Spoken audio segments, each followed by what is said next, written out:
Halo, nongeye kubaha ikaze ku isomo ryacu rya gatandatu.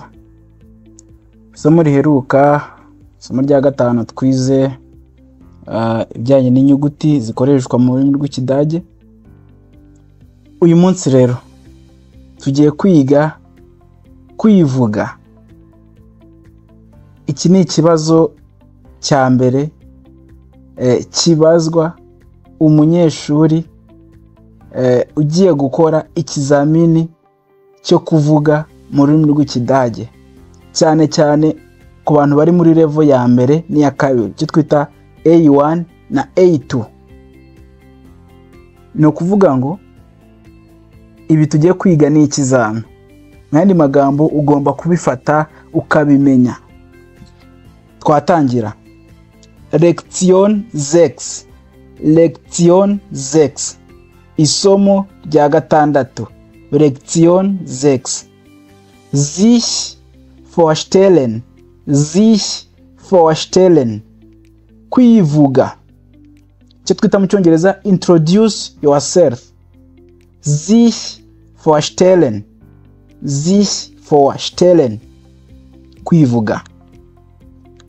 Ikintu cya mbere ugomba kumenya ni ukuvuga amazina yawe. Ich heiße Eric. Nitwa Eric. Ni uburyo buri informal butiyubashye. Cyangwa ich bin Eric. Nitwa Eric. Byose ni kimwe, nabwo ni uburyo butiyubashye ariko abantu babikoresha nta kibazo.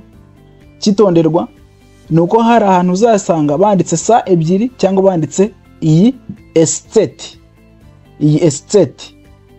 Hari abandika estate cyangwa kandika sa ebyiri. Byose ni kimwe. Aho uzabona kimwe ujye uhumva ko ari ikindi cya banditse. Byose ni kimwe. Igisobanuro cya sa ebyiri ni kimwe n'icya estate. Tukaza. Mein Name ist Eric. Nitwa Eric. Cyangwa izina ryanjye ni Eric. Byose nta kibazo. Ubu buryo bwa gatatu nibwo buri formal. Ariko na buno bubiri burakoreshwa cyane rwose. Ni nabwo bukoreshwa cyane.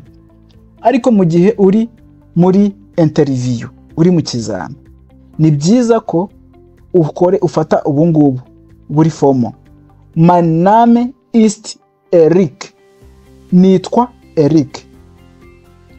Hanyuma reka dusubiremo izi nteruro ko ari eshatu. Ich heiße Eric. Ich bin Eric. Mein Name ist Eric. Mein Name ist Eric. Tukaza.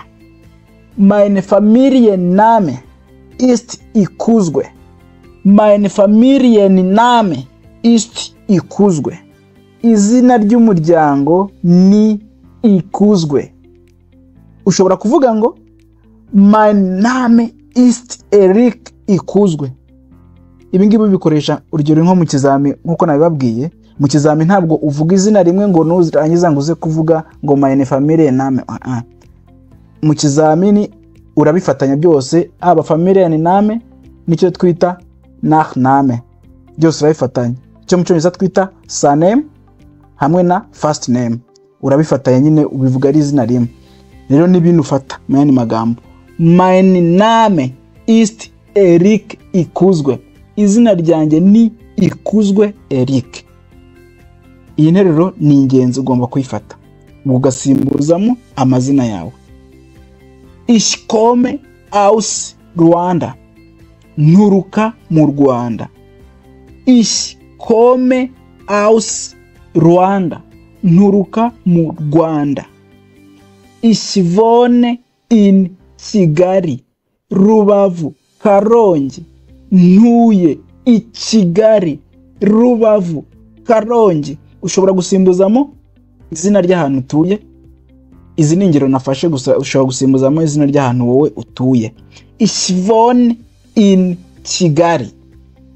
Ich spreche Deutsch, English und Kinyarwanda. Mvuga Ikidage, Icyongereza n'Ikinyarwanda.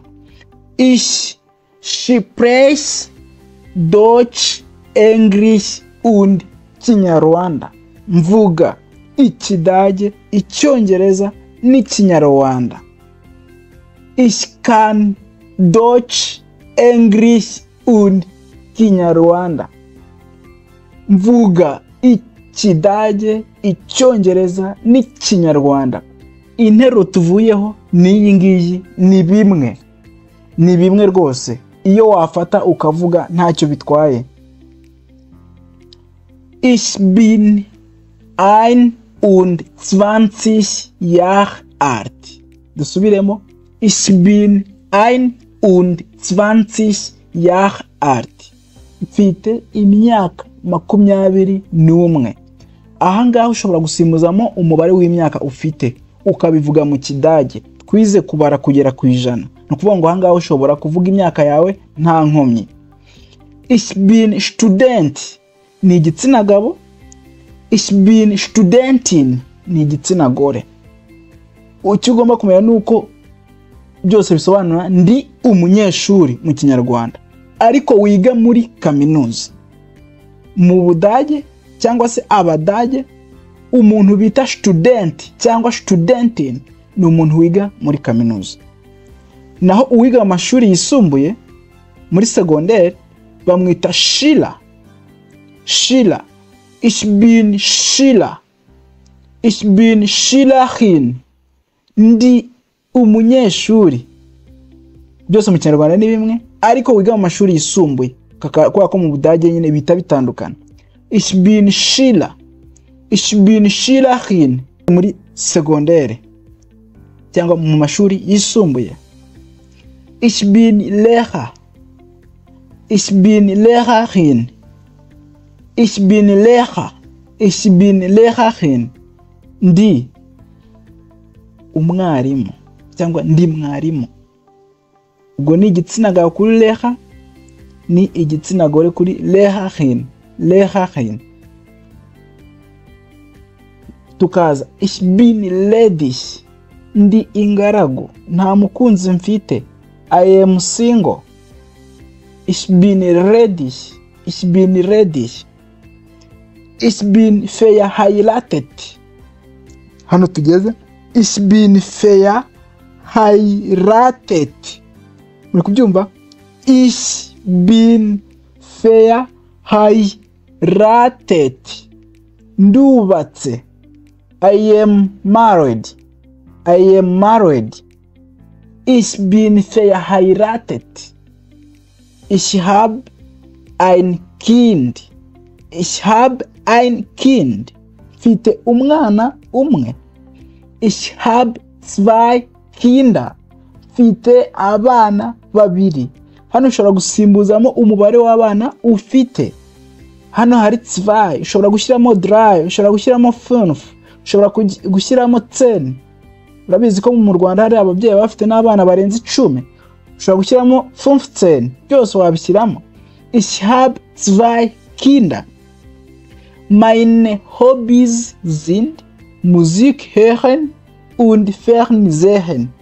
Ibinshimisha ni ukumva umuziki no kureba televiziyo. Meine Hobbys sind Musik hören und Fernsehen. Ngo ibinshimisha ni ukumva umuziki no kureba televiziyo. Murakoze cyane. Zusammenfassung. Incamake. Ibyo tumaze kureba tugiye kubikorera incamake. Reka dusubiremo zino nteruro zose. Ich heiße Erik.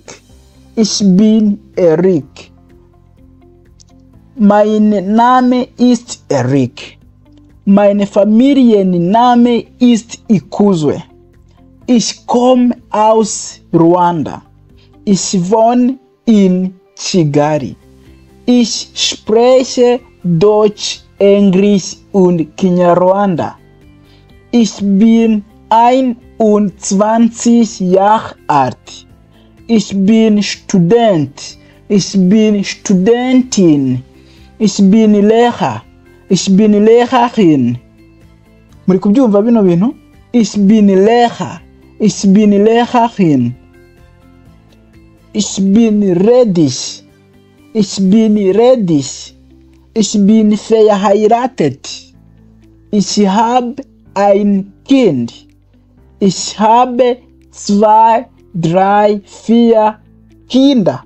Cyangwa tukavuga ich habe keine Kinder. Nta bana mfite. Ich habe keine Kinder.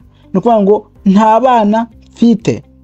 Meine Hobbys sind Musik hören und Fernsehen. Ibinshimisha ni ukumva umuziki no kureba televiziyo. Meine Hobbys sind Musik hören und Fernsehen. Murabyumvise? Ubu wakivuga mu Kidage, uko ugenda ubisubiramo uzagenda ubimenya. Ntabwo byahita biza nona, ariko kugenda ubisubiramo bizagenda biza. Danke, murakoze.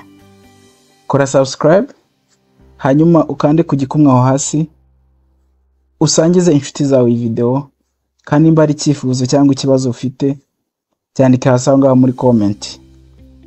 Tschüss, auf Wiedersehen. Tschüss, auf Wiedersehen.